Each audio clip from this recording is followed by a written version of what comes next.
¿Hola? ¿Úrsula López? La voz suena metálica, distorsionada. Me recorre un escalofrío que se entrevera con excitación y olor a sopa de verduras. Sí, tenemos a su marido. No me sale nada de la garganta, ni un sonido. ¿A mi marido? Qué voz rara la que me habla. Tenemos a Santiago. ¿A Santiago? Sí, a su marido. La espero en 1 hora. Bar Los Tejos, 18 y Ejido. Silencio del otro lado. ¿Hola? ¿Espere? Más silencio. ¿Qué marido? Estoy desquiciada. Por supuesto que estoy desquiciada.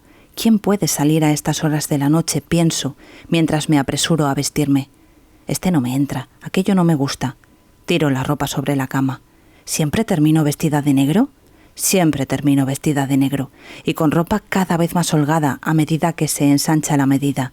En un intento de engaño a la mirada del otro y a mi propia mirada, que contempla la imagen en el espejo, la sombra en las paredes, el reflejo en los vidrios, mi mirada que pesa y mide las dimensiones, calibra los volúmenes de mi cuerpo, la de los fantasmas que proyecta mi cuerpo. Esa llamada no era para mí, era para otra mujer. ¿Iré? ¿No es una locura? Claro que es una locura.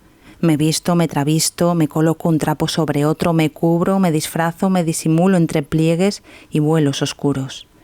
Me visto, la ropa me traga y desaparezco. El tipo dijo de encontrarnos en un bar del centro en 1 hora.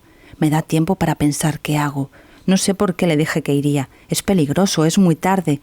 Nadie en su sano juicio se larga en medio de la noche a encontrarse con un desconocido amenazante que le habla de algo con lo que no tiene nada que ver. ¿Un delincuente que se equivocó de número? Pero dijo mi nombre. ¿Por qué dijo mi nombre? Termino de vestirme, vacilo, pienso en quedarme. Un baño caliente, el pijama de franela, crema en la cara, música o la película de Quentin Tarantino. Pienso en quedarme, soledad, rutina y sopa de verduras. Pincelo un poco de rubor en las mejillas y me miro al espejo. Termino de retocar los ojos, la boca, el pelo y salgo. Subo por Paraguay, tomo 18, que está vacía. Estaciono justo frente al bar Los Tejos. A esa hora no hay casi nadie en el centro. Un muchacho con chaleco fluorescente y trapo en mano se acerca. Me da las buenas noches. Estaciono el auto, miro hacia otro lado e ignoro el chantaje por la futura propina. Pero es tarde y tampoco quiero salir del bar y encontrarme con un vidrio roto o una goma pinchada. Le dirijo un saludo mínimo con el mentón. ¿Se lo cuido, doña? Meto la mano en el bolsillo, toco el spray pimienta. Volátil, lo acaricio, lo oprimo un poco. Es frío y fuerte. Pongo el dedo en el disparador, lo tanteo. Respiro hondo. 1, 2 veces. El muchacho huele a orines, sudor, marihuana, vino. No. Camino hasta la puerta del bar. Me doy vuelta y lo veo apoyarse contra una cortina de metal. Fuma y sonríe a la nada. Tiene pocos dientes en la boca. Otros como él se instalan en los frentes de los comercios cerrados. La ciudad se prepara para pasar la noche.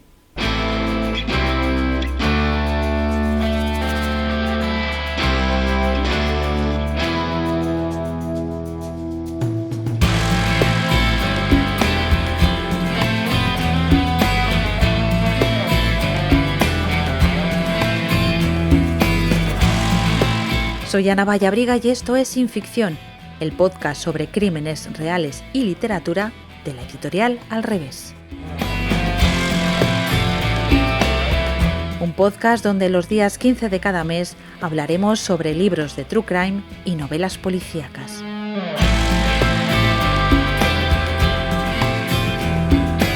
Sin Ficción es la colección de libros de Al Revés que aborda crímenes reales escritos por periodistas y criminólogos. Está dirigida por la periodista y escritora Marta Robles. Tienes más información en alreveseditorial.com. Hola, soy Mercedes Rosende. Quiero contarles algo sobre mi biografía, pero en realidad no sé muy bien qué, porque yo soy una especie de impostora en el mundo de la literatura, porque hasta hace muy poco ejercía mi profesión del derecho A los 50 años publico mi primer libro y bueno, lo publico porque sí, un poco para mí, para mis amigos, y tiene éxito y la primera sorprendida soy yo.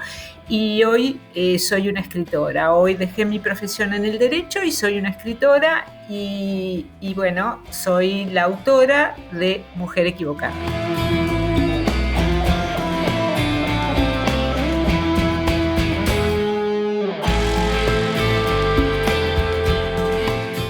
Bienvenida, Mercedes. Muchísimas gracias, Ana, por la invitación.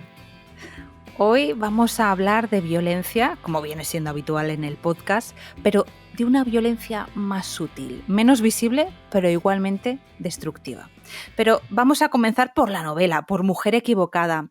Mira, a mí me genera mucha curiosidad el periplo que ha tenido este libro para ser publicado en España. Un poco es lo que te contaba. Se publicó primero en Uruguay. Bueno, se habrán dado cuenta que tengo un acento rioplatense, soy uruguaya, pero sin embargo vivo en Galicia, que es de donde alguna vez salieron mis antepasados, justamente en el norte, en La Coruña. Pero esa novela fue publicada, como les decía, primero en Uruguay, porque bueno, yo era una señora de más de 50 años que publicaba su primera novela. Y para mi estupor, aquello que yo pensaba que se iba a reducir a unas pocas personas, un día me dijeron que los derechos se habían vendido para Alemania. Después saltaron no me acuerdo exactamente cómo fue el orden, ¿no? Pero después saltaron al idioma inglés a un montón de países en el mundo. Me llama la atención, por ejemplo, estar en Taiwán, bueno, en Estados Unidos, por supuesto, en Inglaterra.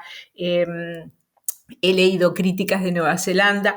Bueno, después pasaron al francés, al italiano, en fin. Y como te decía, la primera sorprendida soy yo porque yo escribí una primera novela para mi propio disfrute. Y bueno, y ahora está, no sé si en todo el mundo, pero está en muchísimos países y eso me asombra mucho.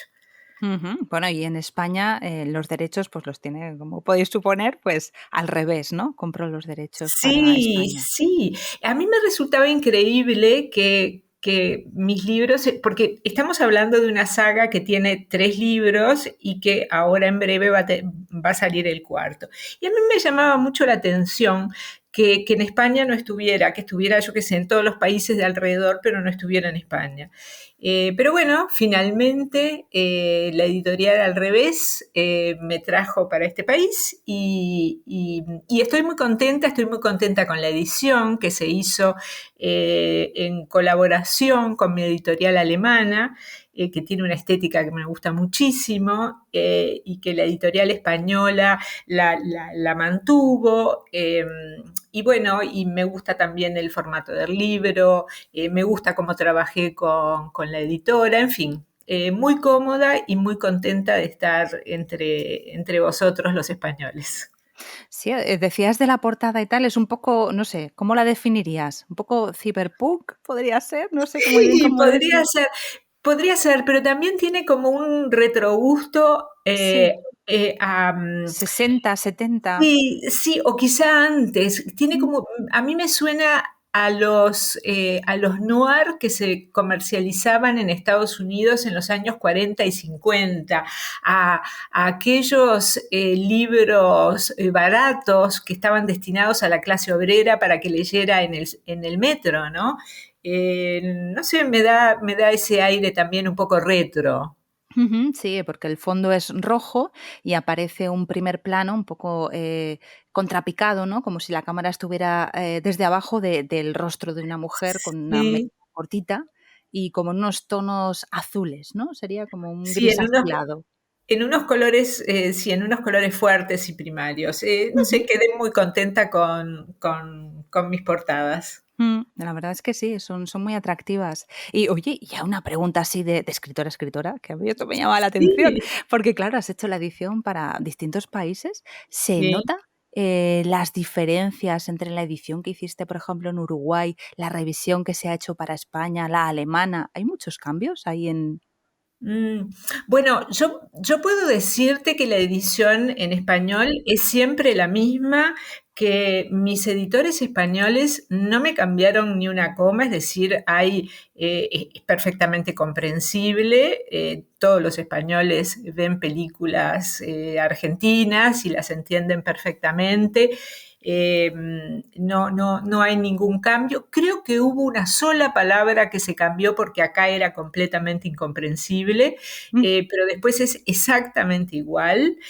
Y yo soy capaz de entender, soy traductora de francés, o sea que mi francés da perfectamente como para decir que mi edición en francés es excelente y que mi traductora es buenísima. Pero Ana, no te puedo decir nada de otros idiomas, es decir, un poco de inglés, pero en alemán no soy capaz, no soy capaz de saber Claro, y qué con dice. alguna duda de estas de, bueno, esta palabra, este no sé qué, este giro, bueno, esos detalles, ¿no? Que a veces... Bueno, el traductor en alemán me consultó muchas cosas, no muchas cosas, algunas cosas y algunas, me invitaron de algunas universidades en Alemania y me dijeron que les había gustado la traducción y bueno, y yo me quedé conforme con eso, pero realmente a esta altura de mi vida tengo mucho que hacer para ponerme a estudiar otro idioma. Bueno, pues vamos con Mujer equivocada. Vamos a En comenzar ya español. con la novela en español, sí, por favor. Sí, sí, sí. El libro comienza con una mujer con problemas de autoestima que vive a dieta, permanentemente a dieta, con unas relaciones familiares, yo diría que complicadas, y con unas relaciones de amistad prácticamente inexistentes. Esta es Úrsula, que es la protagonista, y me gustaría que nos hablaras de cómo nace este personaje. Bueno, es muy pintoresco cómo nace ese personaje. Cuando escribí mi primera novela, que no es ninguna de estas tres de la saga, que se llama La muerte tendrá tus ojos, yo inventé todos los personajes, los personajes fueron creados desde cero. Cuando encaro la segunda novela, que es Mujer equivocada, la primera de Úrsula, yo empiezo a pensar que quizás sea más fácil tomar gente de la realidad, tomar personas de mi mundo, de mis amigos, modificarlos un poquito y así armar los personajes.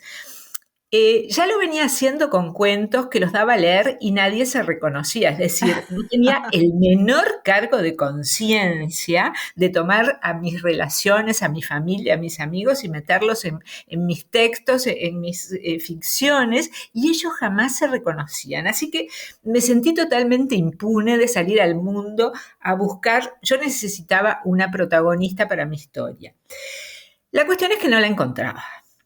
Entonces, bueno, yo trabajo también en elecciones, es decir, viajo mucho y un día eso no sucede a todos los que viajamos mucho, un día las cosas fallan y uno queda parado en un aeropuerto durante, no sé, pueden ser 4 horas o pueden ser 20, ¿no? Me tocó una larga espera de no me acuerdo cuánto en un aeropuerto y empiezo a charlar con un señor que había al lado. Entonces, bueno, el señor, no me preguntes cómo, no recuerdo de qué manera me empieza a hablar de su ex esposa y me empieza a contar de una mujer con algo de sobrepeso, pero que vivía obsesionada con su físico, que vivía obsesionada pensando que era gordísima, una mujer que no estaba satisfecha con su vida, a pesar de que era una mujer bella, no estaba satisfecha con su vida porque vivía obsesionada con llegar a estándares de belleza que nunca podía alcanzar porque era una mujer de mediana edad, porque tenía algunos kilos de más, en fin, esas cosas que nos suceden a todas. Entonces, a medida que él me contaba y que me contaba anécdotas y que me hablaba de ella, yo decía, pero este es el personaje que estoy buscando. Y cuando el hombre paró de hablar y no sé, cambió de tema, yo le dije si no me podía seguir hablando de esta mujer, vamos a llamarla Úrsula, aunque no se llamaba así. Y el hombre me miró raro, la verdad, ¿no? Pero la cuestión es que él tenía ganas de desahogarse, de seguir hablando mal de su ex mujer. Bueno, y me contó anécdotas y demás. Bueno, las anécdotas que ese hombre me contó están exactas, pero exactas en el libro.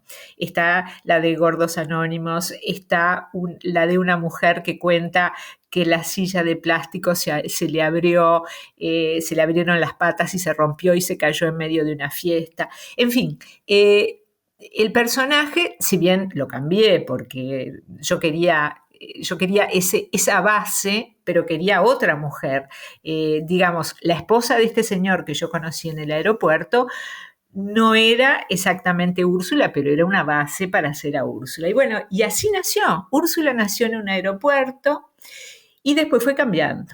Después, como sucede con todos los personajes a medida que evoluciona la ficción, y tú lo sabrás, a medida que se van apoderando del texto.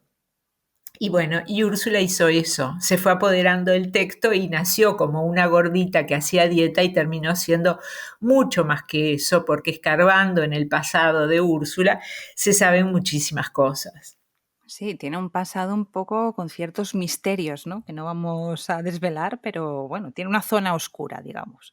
Es una mujer, exactamente, exactamente. Úrsula no es solamente una gordita que hace la dieta de la sopa, sino que es una mujer con zonas oscuras y con un pasado con con más de lo que esperamos cuando la conocemos en las primeras páginas. Ujú. Sí, porque luego aparece un hecho que es el que la introduce, ¿no? De lleno en lo que es la trama de la historia. No sé si quieres contar un poco.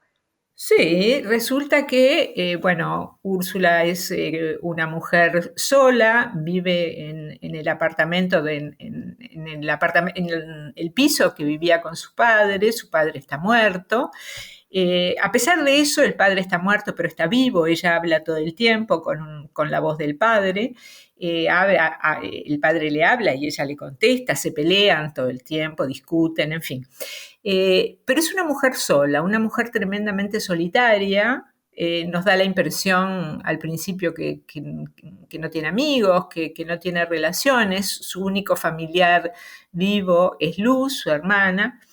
Y es una vida de silencio, es una casa donde siempre reina el silencio. Pero una noche suena el teléfono. Ese teléfono que nunca suena, una noche sonó.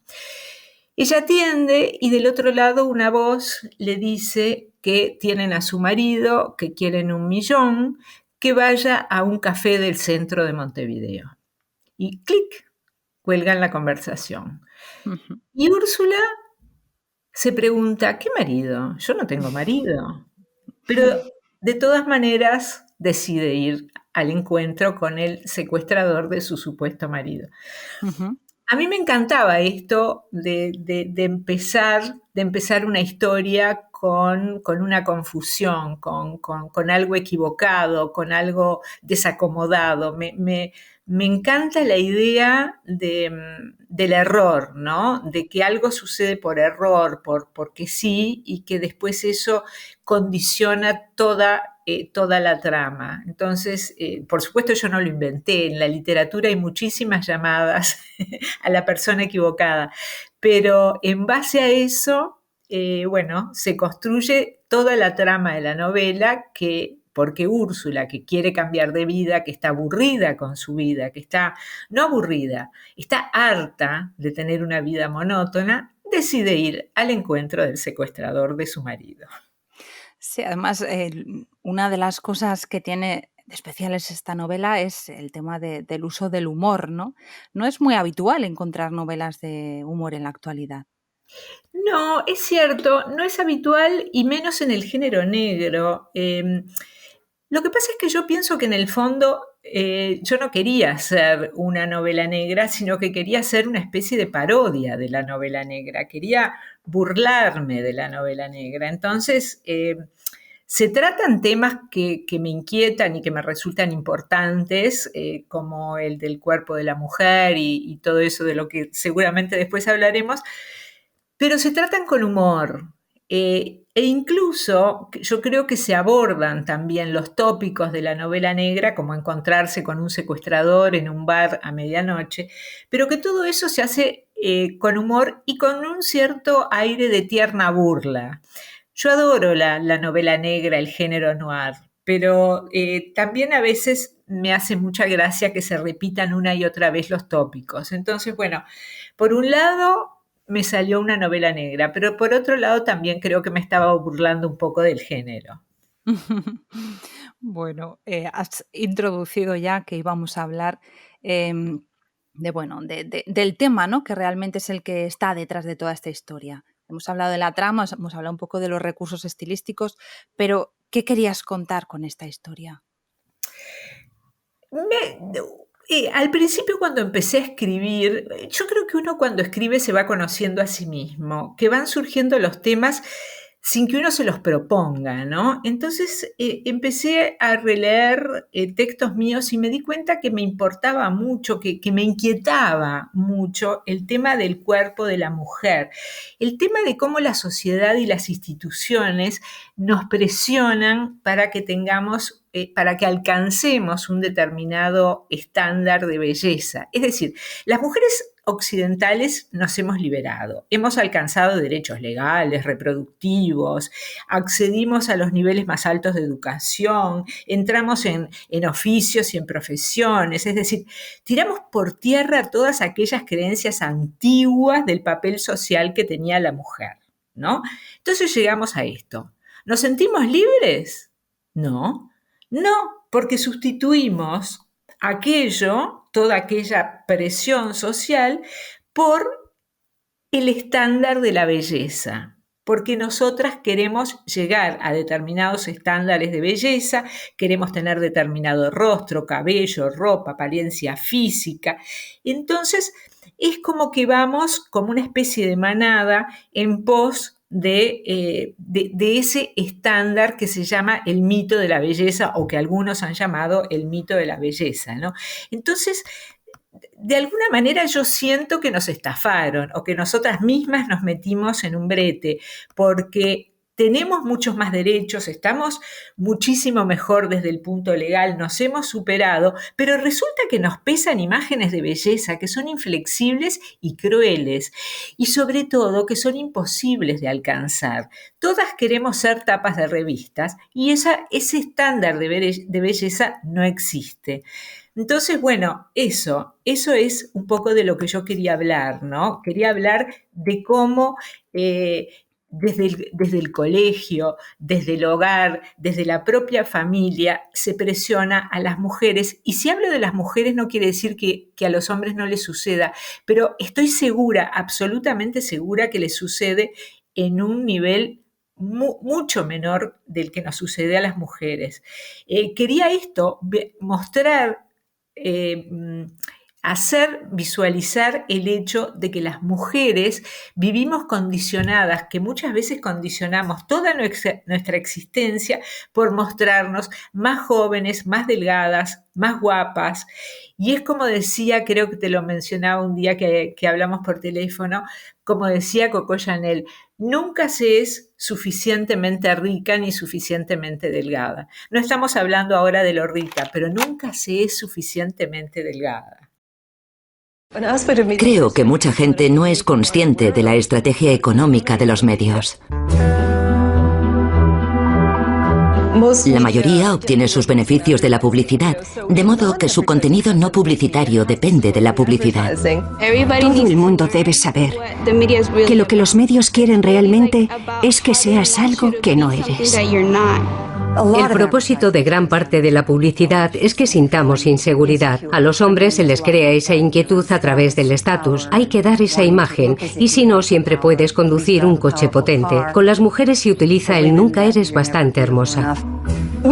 Y por eso seguimos viendo esos cuerpos una y otra vez, porque son los que generan la venta de esos productos de belleza, gracias a la persecución inútil de un cuerpo idealizado.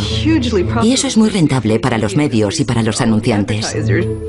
En 2009 los anunciantes estadounidenses gastaron 235.600 millones de dólares. Un 80% de los países del mundo tiene un Producto Nacional Bruto inferior. Las americanas gastan mucho más dinero en belleza y en la persecución de esos ideales que en su propia educación, lo que las beneficiaría más a largo plazo. Así que bajo esta retórica de empoderar a las mujeres se esconde lo contrario. Todas vamos como hacia el redil voluntariamente. Nadie nos pone una pistola en la cabeza, ¿no? Tienes que, yo qué sé, hacer lo que sea, ¿no? Por parecer más joven o por ser más delgada. ¿Qué tiene que ver la violencia simbólica? Bueno, lo que pasa es que hay realmente una violencia, porque desde el momento que a una niña en la escuela le empiezan a hacer bullying porque tiene un kilo de más. Bueno, en ese caso ya ni siquiera es simbólica esa violencia, ¿no? Pero vamos a seguir avanzando en la vida de la mujer, la adolescente que empieza a recibir desde la publicidad de la televisión hasta la pornografía.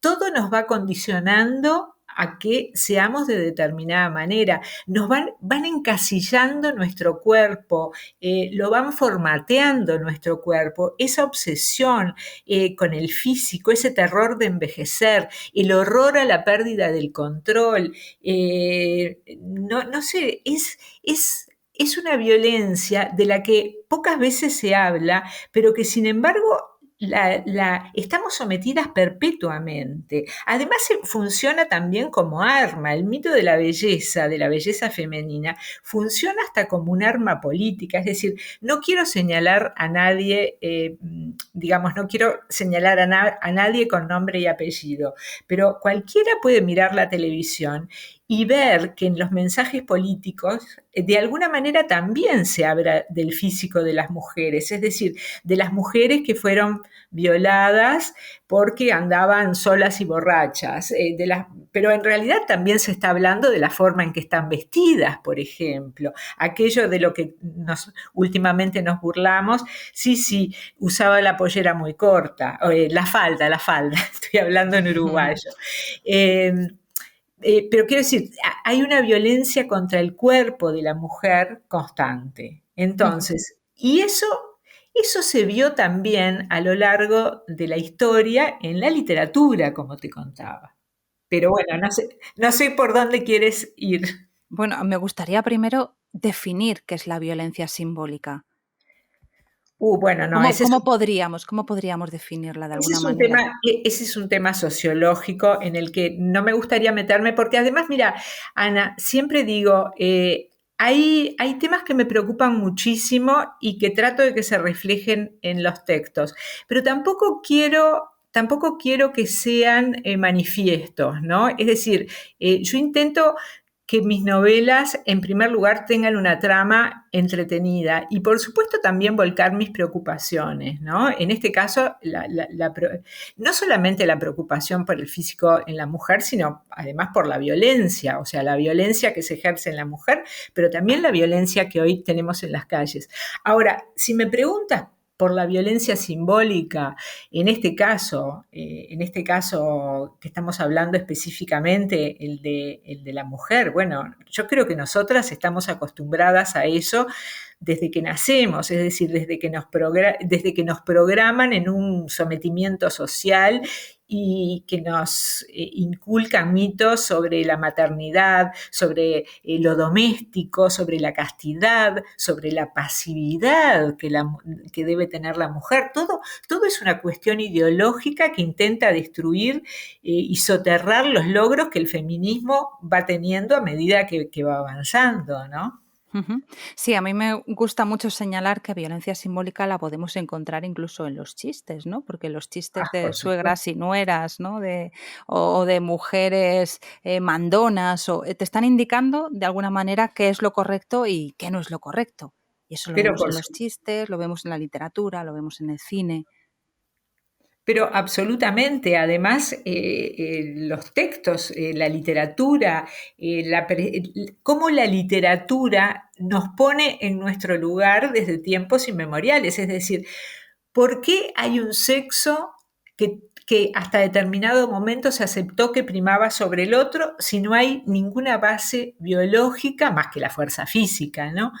No hay ninguna base biológica para inferir que un sexo es superior al otro. O sea, ¿cómo sucedió eso? ¿Cómo lo aceptamos las mujeres? Bueno, evidentemente porque hubo una violencia, una forma de imponerlo que fue desde las instituciones, la familia, la literatura, la sociedad, es decir, de alguna manera todas permitimos o permitieron en aquel entonces que se aceptara esa verdad que no era una verdad, sino que era una mentira. Pero bueno, eso lo sabemos hoy, pero hace 100 años eran frecuentes los malos tratos, eran frecuentes las palizas que le daban los maridos a sus esposas, es decir, la libertad de las mujeres no existía. O sea, hemos sido víctimas de una violencia dirigida específicamente contra nosotros. Y como te decía, la literatura la consagró. Una de las formas de consagrar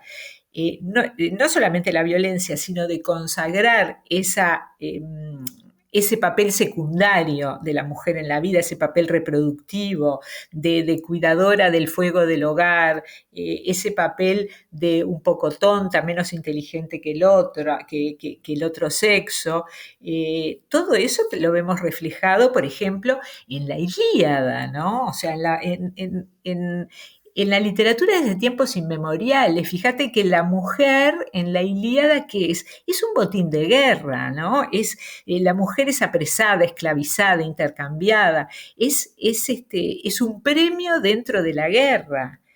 Después yo la otra vez también te decía que en el Cantar del Mio Cid, los infantes de Carrión, que son los yernos del Cid, para vengarse del suegro, las golpean a sus mujeres hasta darlas por muertas y las abandonan en el campo. O sea, se vengan del padre de ellas a través del cuerpo de las mujeres. Hay una forma de crueldad física, psíquica, que sufren las protagonistas femeninas y que las generaciones de lectoras lo han aceptado, es decir, revelan la existencia de un ambiente misógino en el que estuvimos sumergidas yo te diría que hasta fines del siglo XX. Se encuentran dos amigos y uno le dice al otro, oye, ¿dónde vas con esta mujer tan fea? Tío, mira, con tal de no despedirme de ella, darle un beso, le llevo donde sea, tú.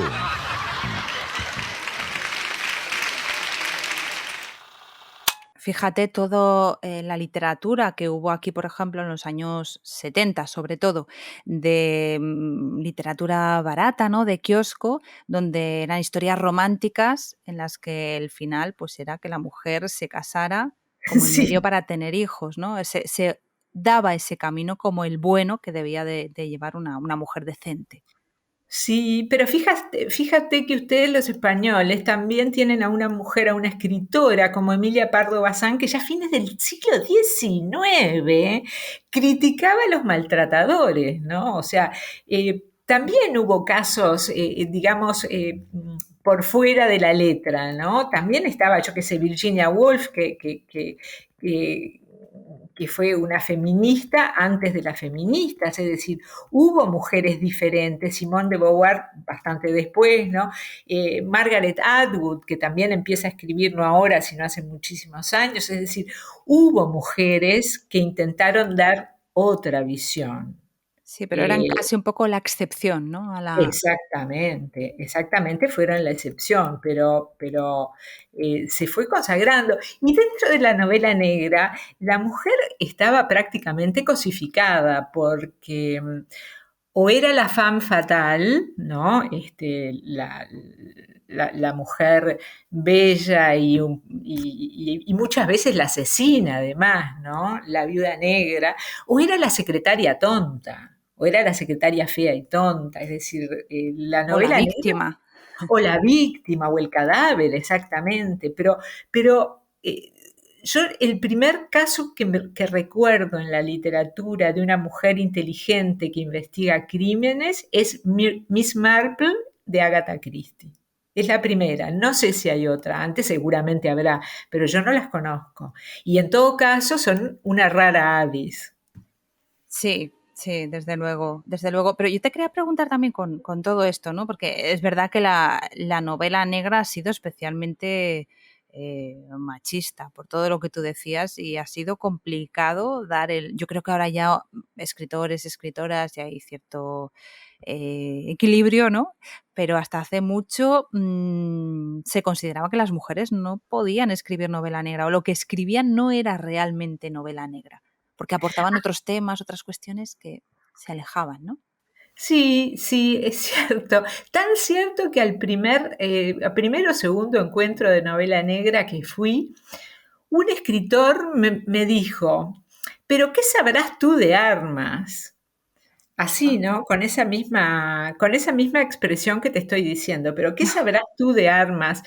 Y yo me lo quedé mirando y le dije, porque seguramente usted sabía muchísimo antes de ponerse a leer, porque en realidad todos, hoy por hoy, todos dependemos de Google, o sea, todos nos informamos cuanto queremos a través de Internet, es decir, no hay secretos, no existe alguien especializado en armas que escriba, o sea, no es necesario ser un especialista en armas para escribir novela negra, y una mujer puede hacer exactamente lo mismo que un hombre, buscar en el Google y informarse.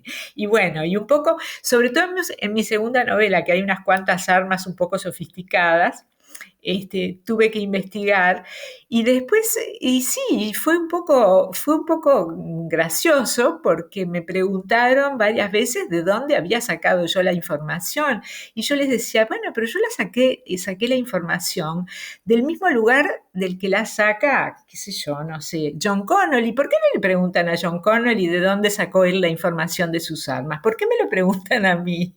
Seguro que si hubieras tratado algún tema de maternidad o John Connolly hubiera tratado algún tema de maternidad, sí le hubieran preguntado a lo mejor. Sí, seguramente. Entonces, por un lado me hace mucha gracia. Por otro lado, también a veces me irrita un poco que me pregunten por qué me dediqué a la novela negra. Quiero decir, me lo preguntan como si fuera una cosa rarísima que una mujer se dedicara a la novela negra. Por suerte hoy no es tan así. Por suerte hoy hay muchísimas mujeres, pero además se me ocurre, las mujeres, ¿cuál es el campo que no podemos, en el que no podemos ejercer? Ninguno. Oye, te quería preguntar, si tuvieras que elegir un libro que ha marcado negativamente la vida de muchas mujeres, que ha sido especialmente misógino, ¿cuál dirías? Uy, tengo muy mala, tengo muy mala memoria para los títulos, pero déjame pensar. Bueno, como te decía, los libros en general antes eran todos misóginos, ¿no? Es decir, todos consagraban a la mujer como la diosa del hogar y de puertas para afuera no existía. Yo no creo que hubiera que me haya impresionado uno por más misógino que los demás. Es decir, todos cumplían la misma función y no digo que fuera ni siquiera con intención. Ana, ni siquiera me parece que hubiera una conspiración universal para que todos los libros se pusieran de acuerdo en reducir a la mujer al ámbito del hogar. Creo que era lo normal, estaba normalizado por los dos sexos, por los hombres y por las mujeres, estaba normalizado que unas aceptaran la posición y que los otros además se la atribuyeran en la literatura. No sé si había mala intención. Estoy segura que cuando los autores varios que hoy dicen que escribieron la Ilíada, a las mujeres las pintaban de esa forma, como te decía, como botín de guerra, no creo que lo hicieran para perjudicar a nadie, o sea, simplemente estaban reflejando lo que era el ánimo de la época, lo que era el pensamiento y lo que era la filosofía. No sé decirte si, quizá, ¿sabes qué? Quizás las primeras novelas norteamericanas, el primer noir, eran bastante machistas, ¿no? Ahora no me acuerdo de títulos, pero seguramente alguno de Dashiell Hammett, eran un poco machistas. Pero no te podría decir uno específico. Lo que quiero dejar como idea es que la literatura no fue inocente en ese tema. Aquí lo que te preguntaría yo es si realmente la literatura recogía la realidad que se vivía en las calles, en las ciudades, en los pueblos, o de alguna manera la intentaba condicionar. Posiblemente las dos cosas, la literatura recoge la realidad al punto de que en lugares como México, en que la prensa no es libre o no es todo lo libre que debería ser, es mucho más libre de mostrar la realidad, el escritor de novela negra que muestra lo que está pasando, los crímenes que están sucediendo, que el periodista que escribe todos los días en un medio, ¿no? O sea, los grandes traumas sociales los está recogiendo más el género negro que la propia prensa. O sea, que en ese sentido creo que cumple una función, ¿no? Y que es necesaria. Después, ¿sabés también en qué estaba pensando? En 2666 de Roberto Bolaño, que habla, creo que es en el segundo libro, que se llama De los crímenes, y que habla por primera vez la literatura y no la prensa, habla de los crímenes de Ciudad Juárez. Yo tengo la idea que si Roberto Bolaño no se hubiera animado a escribir ese libro, hasta el día de hoy seguíamos sin saber la terrible masacre sucedida contra las mujeres en Ciudad Juárez. Es decir, yo creo que él se animó a hacer una denuncia y en base a ese libro, en base a la literatura, fue que se empezó a investigar, ¿no? Pero a veces pasa eso, hay libros que son mágicos para desencadenar buenos efectos también, ¿no? Para saber qué está pasando con los cuerpos muertos y despedazados de las mujeres en Ciudad Juárez. Uh-huh. Que se sigue produciendo. Sí, por cierto, se sigue produciendo, pero antes ni siquiera sabíamos que eso pasaba. Correcto.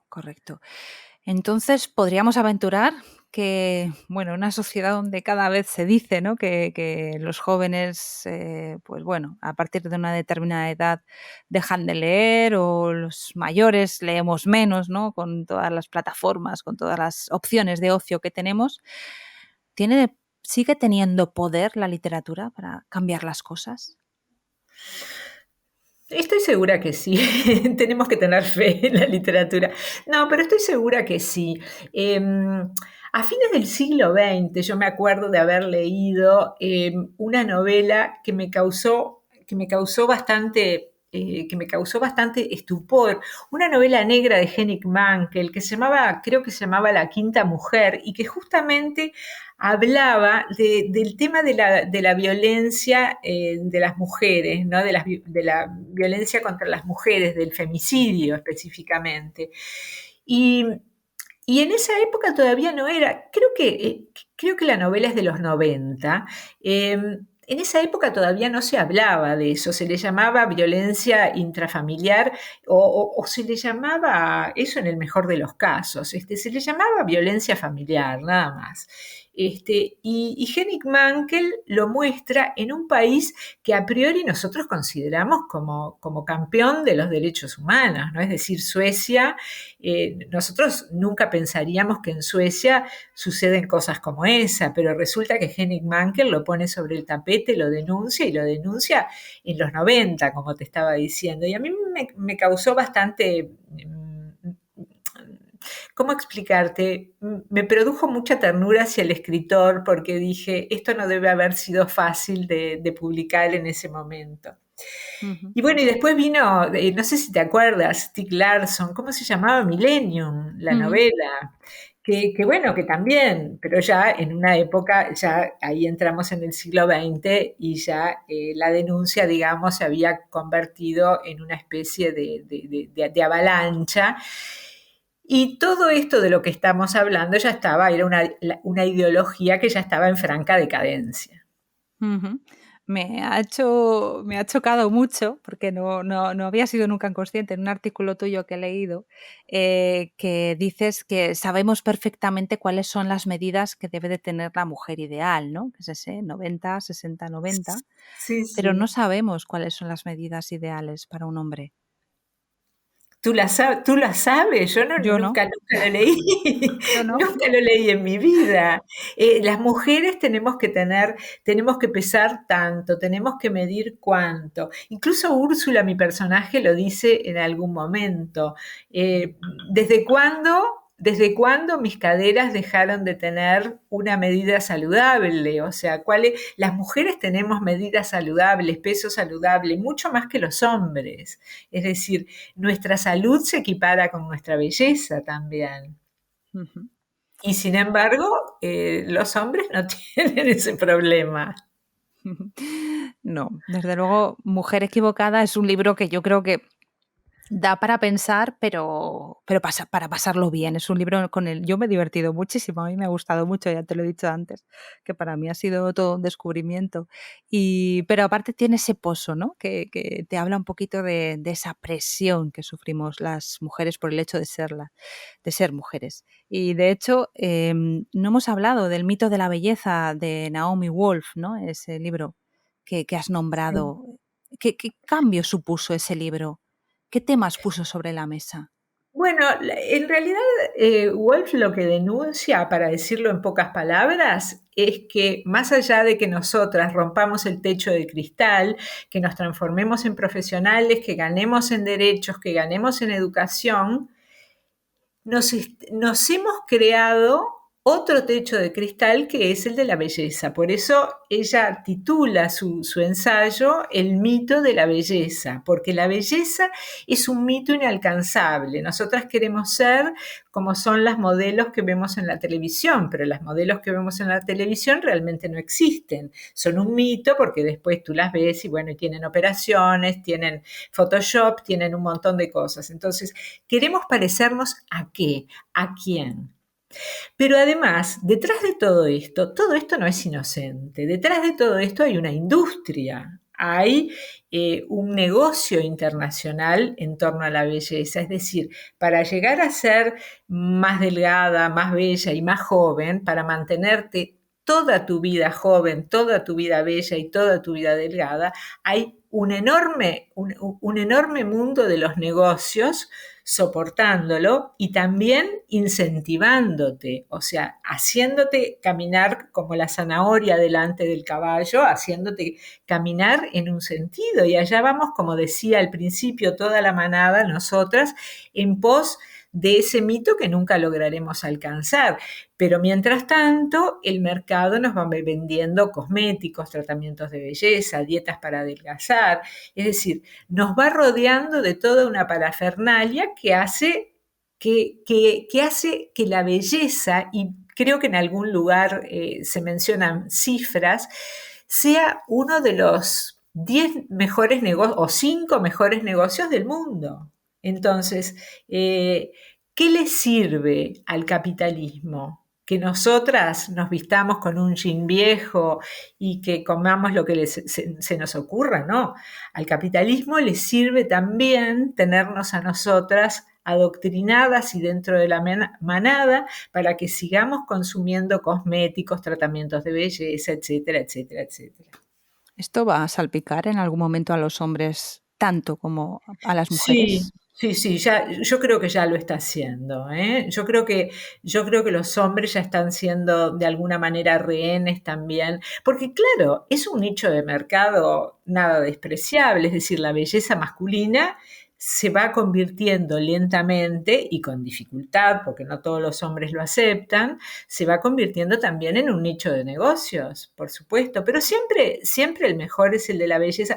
En su momento yo leí, tengo una pésima memoria y tampoco nos diría nada, pero leí lo que se maneja en el mundo por diferentes conceptos que tienen que ver con alcanzar el ideal de belleza y las cifras son escalofriantes, Ana, son absolutamente escalofriantes. Entonces se entiende también que Úrsula sea una mujer un poco presa por la imagen, ¿no? Que sea una mujer condicionada desde su infancia por ser de determinada manera y por entrar dentro de determinados parámetros. El único problema es que Úrsula no puede llegar a eso. Es decir, el único problema es que Úrsula siempre está pasada de peso y es una mujer que no entra en ese encuadre. Recordad Mujer equivocada de Mercedes Rosende. Muchas gracias, Mercedes. Muchísimas gracias por este momento tan grato, Ana.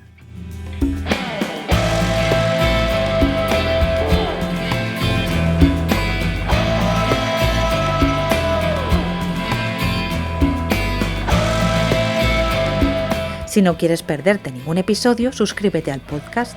Y si el capítulo te ha gustado, sería estupendo que nos regales unas estrellas o le des a me gusta. Ya sabes que estaremos de nuevo contigo el día 15 del próximo mes. Gracias por escucharnos y por leernos.